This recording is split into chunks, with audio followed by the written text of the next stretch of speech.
que a gente viu nesse fim de semana no Rio de Janeiro, na Bienal do Rio, foi um espetáculo de horror. O que você viu ali foi, primeiro, abuso de autoridade de um prefeito como Crivella, que acha que primeiro, é o detentor da moralidade, de que ele sabe aquilo que é o moral e aquilo que vai proteger as famílias cariocas.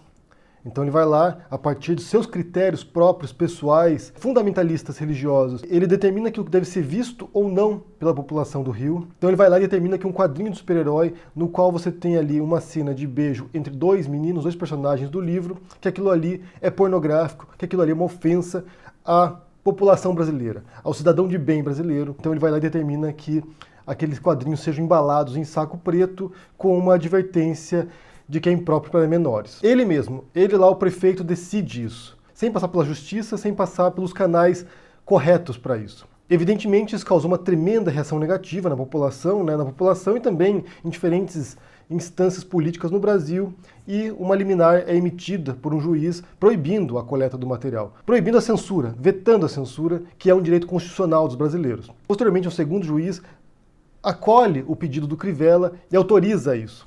E por fim, você tem uma decisão do Supremo Tribunal que, corroborando a primeira decisão, a primeira liminar, defende esse direito básico brasileiro, vetando a censura e defendendo o direito de expressão.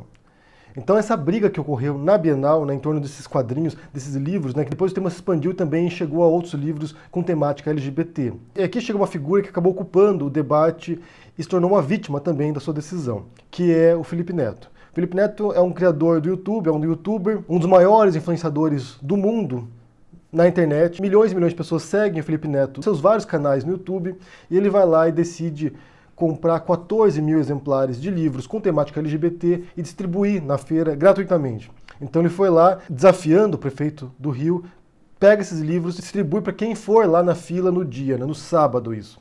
Esse ato dele, extremamente simbólico, de resistência a essa marcha para o autoritarismo e para a repressão, que é o que acontece, quando você tem um prefeito que não está em suas atribuições decidir aquilo que deve ser comercializado ou não, aquilo que deve ser veiculado ou não através de quadrinhos.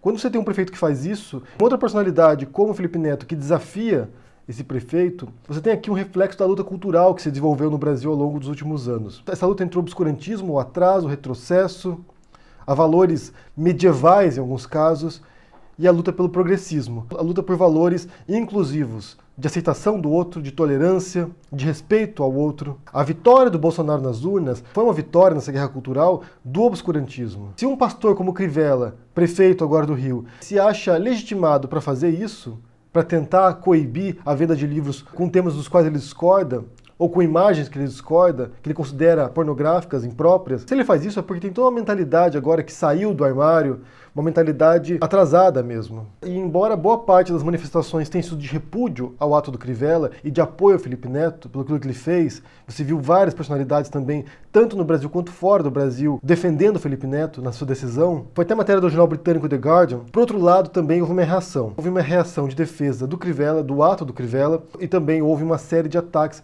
organizados por personalidades do partido do presidente. Milhares e milhares de tweets foram publicados atacando o Felipe Neto e tentando desmontar a imagem dele. E aqui você observa o modus operandi desse governo que já vinha desde antes da eleição, durante a campanha eleitoral também, dessa campanha maciça online para a destruição de reputações. Então o que eles tentaram fazer foi justamente isso, tentar colar certas imagens no Felipe Neto, tentar atacá-lo de certo modo que aquilo que ele diz, aquilo que ele faz não tem mais valor.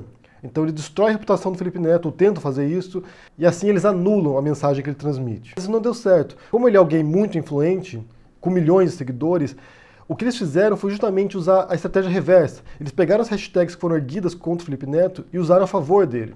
E isso foi muito eficaz, isso neutralizou o discurso de ódio e intolerância que estava sendo propagado. Na minha percepção, essa guerra cultural que foi empreendida pelos conservadores brasileiros, por esses reacionários brasileiros, ela chegou a um novo patamar nesse final de semana. Porque agora você vê pessoas em posição de poder, como o prefeito Crivella, ou como o Bolsonaro, como os filhos do Bolsonaro, que constantemente vão incitando suas bases, vão incitando essa mensagem retrógrada nas pessoas. Você viu essas pessoas abusando desse poder, pensando que podem fazer o que bem entender em sua posição e que não haverá nenhum tipo de reação da população ou das instituições. Mas houve reação. houve reação e eles perderam nessa batalha. Como eu disse aqui, você observou duas estratégias que eles utilizam.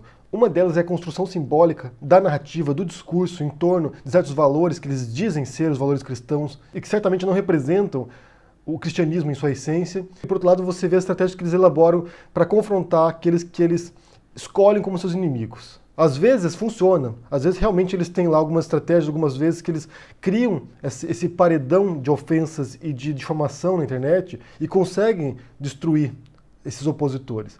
Mas no caso do Felipe Neto, isso se bateu com um paredão também em defesa dele. Na medida que a gente vai compreendendo como funciona agora esses novos recursos e como eles são utilizados para distorcer o debate político, para manipular a percepção das pessoas, a gente também começa a elaborar estratégias para enfrentar isso também. A tentar despoluir o debate, desintoxicar esse debate e tentar encontrar formas de nos aproximarmos mais uma vez as pessoas e transmitir certos valores de integração, solidariedade e respeito ao outro. Quero saber se vocês acompanharam o desenrolar desses eventos que se deram no final de semana na Bienal do Rio, né? A tentativa de censura, o enfrentamento a isso também, tanto das instituições quanto da população que estava lá na feira, na Bienal do Livro, os ataques que foram feitos ao Felipe Neto e como isso foi confrontado também na internet. E eu quero saber também o que vocês pensam sobre essa guerra cultural que os conservadores estão empreendendo agora, se ela tem sido eficaz na construção desse imaginário reacionário na população brasileira e como enfrentar isso também. O que a gente pode fazer para atuar de maneira eficaz nessa guerra cultural para a qual a gente foi arrastado. Eu quero saber o que vocês pensam sobre isso, deixe aqui no comentário, deixe o joinha, assine o canal da Carta Capital e a gente se vê por aí. Abraço e até mais. Tchau!